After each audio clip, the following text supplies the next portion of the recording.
मला खूप अभिमान वाटतोय की राजश्री शाहू महाराज विद्यालयाची स्थापना 2002 साली झाली आणि त्याच्यानंतर आता जवळजवळ 23 वर्ष याला झालेत।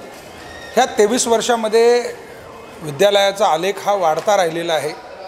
सांस्कृतिक असेल, क्रीडा असेल, कला असेल, ह्या सगळ्या भागामध्ये आणि शैक्षणिक याच्यामध्ये देखील आपण पाहतोय की आपली मुलगी नवी मुंबईमध्ये प्रथम येते 10वी मध्ये। म्हणजे या ठिकाणी ते जे विकासाच्या दिशेने त्यांचं पाऊल पडतंय त्यासाठी मी खूप खूप त्यांना शुभेच्छा देतो, धन्यवाद देतो।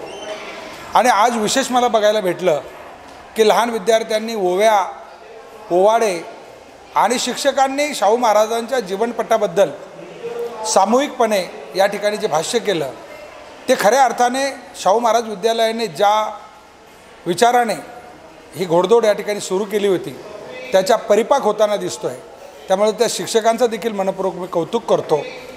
शाहू महाराज विद्यालय हे आंबेडकर नगरामध्ये आहे, कष्टकऱ्यांच्या वसाहतीमध्ये आहे, परंतु असं असलं तरी ते नवी मुंबईला रिप्रेझेंट करत आहे। PM श्री मुख्यमंत्री शाळा, माझी शाळा ह्या वेगवेगळ्या उपाध्यांनी सन्मानित झालेली शाळा तिने तसंच नवी मुंबईचं नाव लौकिक करण्याचा प्रयत्न केलेला आहे आणि त्याच्यामध्ये सातत्याने भर पडताना दिसते।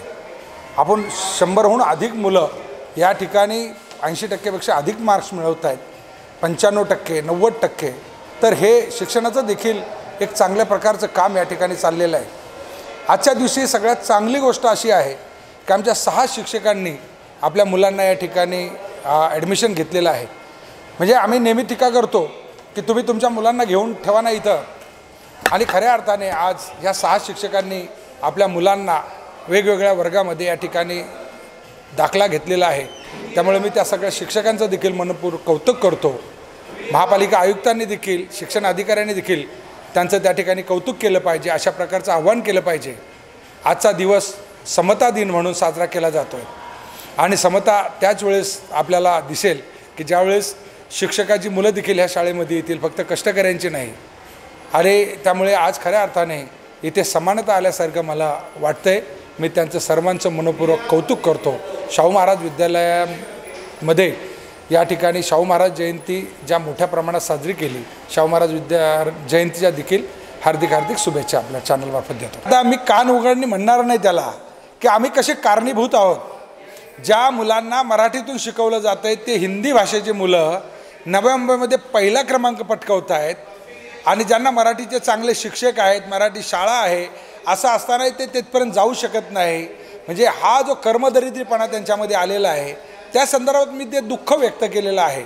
मला वाटतंय की या ठिकाणी मराठीचा सन्मान झाला पाहिजे। ह्याच वर्षी तर आपल्याला अभिजात भाषेचा दर्जा मिळाला आहे आणि अभिजात भाषेचा दर्जा मिळतोय म्हणजे या ठिकाणी फक्त कागदोपत्री इव्हिडन्स तयार करण्यासाठी नाही, तर खऱ्या अर्थाने तिचा सन्मान करण्यासाठी आपण ते केलं पाहिजे।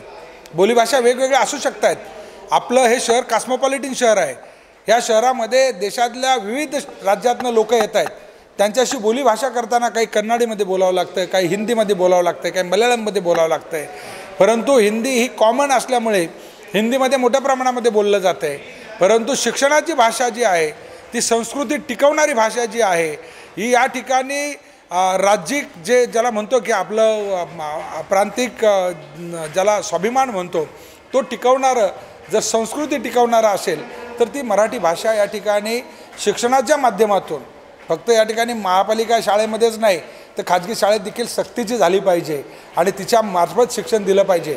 हिंदी, इंग्लिश ह्या भाषा तर भाषा आहेत, भाषेला एवढं महत्त्व देऊन चालणार नाही, पण हे संस्कार आहे, संस्कृती आहे मराठी, ती टिकली पाहिजे। फोल्डर देण्यापाठीमागचा एकच उद्देश आहे की आजपासून तुम्ही अशा एका केंद्रामध्ये दाखला घेतलेला आहे की आजपासून आपण ते सगळे सर्टिफिकेट भविष्यामध्ये कदाचित त्याचा इतिहास तयार व्हावा आणि ते फोल्डर्स तुम्हाला सांभाळून ठेवता यावेत म्हणून आपण त्या ठिकाणी ते फोल्डर्स दिलेले आहेत।